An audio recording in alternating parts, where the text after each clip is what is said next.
Hey, good afternoon, everybody. It is January 8th, 2026. We are in the Old Testament, New Testament. We're going to read Genesis chapter 8. We're going to read Matthew chapter 8. All right, so what's going on in Genesis 8? Well, the flood has happened. Noah and the animals are bobbing on the water, and God is going to deliver them from the flood. The waters recede. The ark comes to rest. And eventually, Noah leaves the ark. Let's go ahead and we're going to read Genesis chapter 8. Then God remembered Noah and every living thing and all the animals that were with him in the ark. And God made a wind to pass over the earth. And the waters subsided. The fountains of the deep and the windows of heaven were also stopped, and the rain from heaven was restrained. And the waters receded continually from the earth. At the end of the 150 days the waters decreased. Then the ark rested on the 7th month, the 17th day of the month, on the mountains of Ararat. And the waters decreased continually until the 10th month. In the 10th month, on the first day of the month, the tops of the mountains were seen. So it came to pass at the end of 40 days that Noah opened the window of the ark which he had made. Then he sent out a raven which kept going to and fro until the waters had dried up from the earth. He also sent out from himself a dove to see if the waters had receded from the face of the ground. But the dove found no resting place for the sole of her foot, and she returned into the ark to him, for the waters were on the face of the whole earth. So he put out his hand, and he took her and drew her into the ark to himself. And he waited yet another 7 days, and again he sent the dove out from the ark. Then the dove came to him in the evening, and behold, a freshly plucked olive leaf was in her mouth.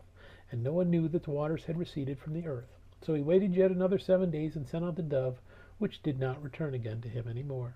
And it came to pass in the 601st year, in the first month, the first day of the month, that the waters were dried up from the earth. And Noah removed the coverings of the ark, and looked, and indeed the surface of the ground was dry.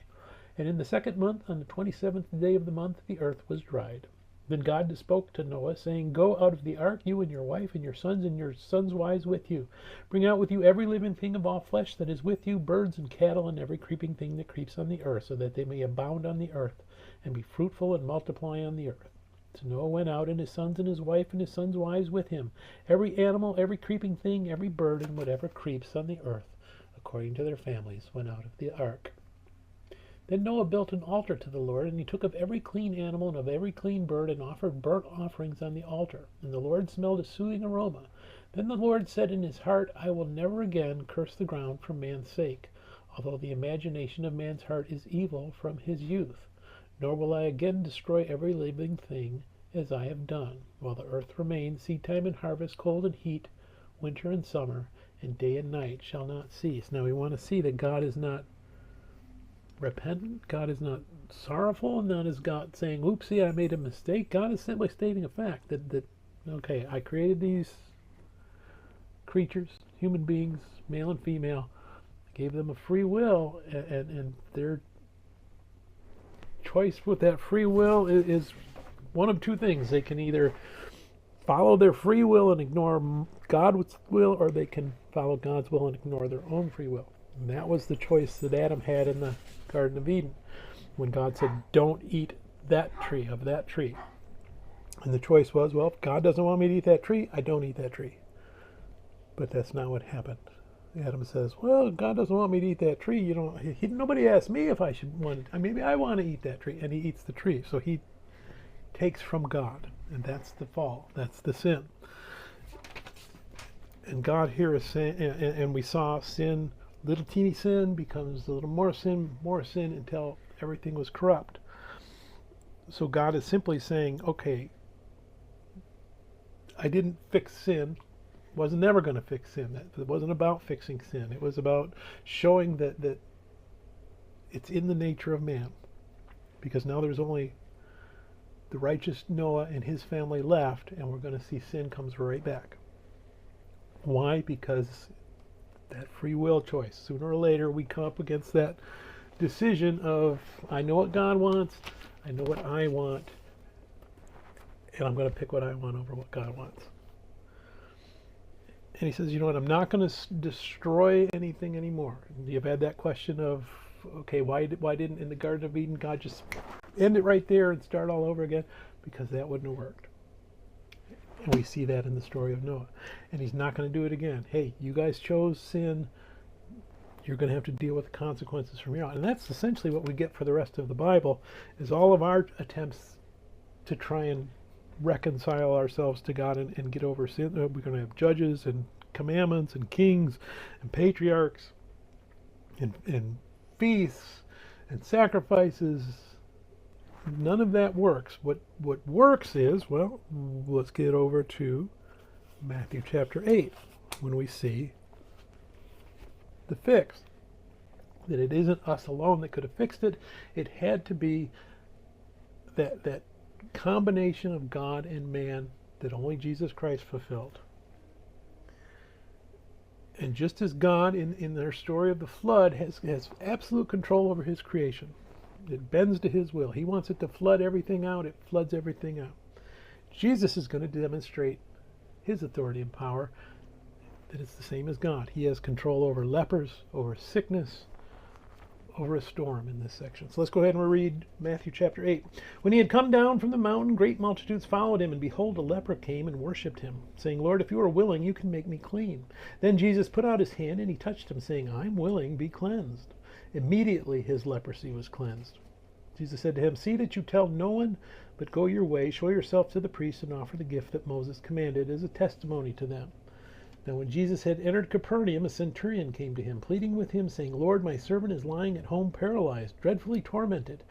And Jesus said to him, I will come and heal him. The centurion answered and said, Lord, I am not worthy that you should come under my roof, but only speak a word, and my servant will be healed. For I also am a man under authority, having soldiers under me. And I say to this one, go, and he goes, and then to another, come, and he comes, and to my servant, do this, and he does it. When Jesus heard it, he marveled, and he said to those who followed, assuredly, I say to you, I have not found such great faith, not even in Israel. I say to you that many will come from east and west and sit down with Abraham, Isaac, and Jacob in the kingdom of heaven. But the sons of the kingdom will be cast out into utter darkness. There will be weeping and gnashing of teeth. Then Jesus said to the centurion, go your way, and as you have believed, so let it be done for you. And his servant was healed that same hour. Now when Jesus had come into Peter's house, he saw his wife's mother lying sick with a fever. So he touched her hand, and the fever left her, and she arose and served them. When evening had come, they brought to him many who were demon-possessed, and he cast out the spirits with a word, and healed all who were sick, that it might be fulfilled which was spoken by Isaiah the prophet, saying, he himself took our infirmities and bore our sickness. And when Jesus saw a great multitude about him, he gave a command to depart to the other side. Then a certain scribe came and said to him, Teacher, I will follow you wherever you go. And Jesus said to him, foxes have holes, and birds of the air have nests, but the Son of Man has nowhere to lay his head. And another of his disciples said to him, Lord, let me first go and bury my father. But Jesus said to him, follow me, and let the dead bury their own dead. And when he got into a boat, his disciples followed him, and suddenly a great tempest arose on the sea, so that the boat was covered with the waves. But he was asleep. Then his disciples came to him and awoke him, saying, Lord, save us, we are perishing. But he said to them, why are you fearful, O you of little faith? Then he arose, and he rebuked the winds and the sea, and there was a great calm. So the men marveled, saying, who can this be, that even the winds and the sea obey him? Then he had come to the other side, to the country of Gergesenes, where he met him 2 demon-possessed men, coming out of the tombs, exceedingly fierce, so that no one could pass that way. And suddenly they cried out, saying, what have we to do with you, Jesus, you Son of God? Have you come here to torment us before the time? So they recognize he is God, and that he has the right to pronounce judgment over them. Now a good way off from them there was a herd of many swine feeding. So the demons begged him, saying, if you cast us out, permit us to go away into the herd of swine. And he said to them, go. Why does he do that? He doesn't do that anywhere else. But we want to see the aftermath.